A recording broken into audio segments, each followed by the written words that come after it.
videoing this because these two guys on the four-wheeler, they don't know there's a cop sitting right here. I just have a feeling they're going to be doing something stupid. So we're just going to video this as they take off. Because I have a real suspicion they're going to do something stupid. And we'll catch it on video if so. Oh yeah. Popping wheelies.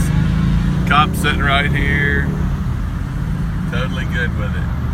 If that were me doing like 5 over, I'd get pulled over.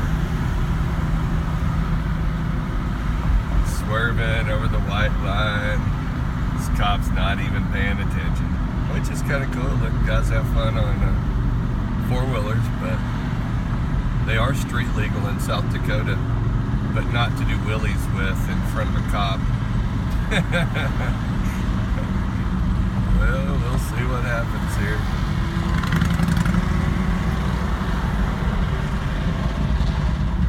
They're running Klotz racing oil. I can smell that in a 2-stroke.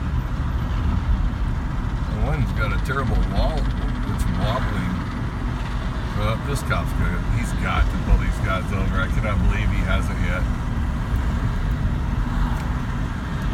He must be following this car in front of him. I noticed he was on this car's tail, this white car. I think he would have pulled these two guys over otherwise. Alright, well, nothing, we didn't get to watch any crazy car, four-wheeler chase by the police or anything.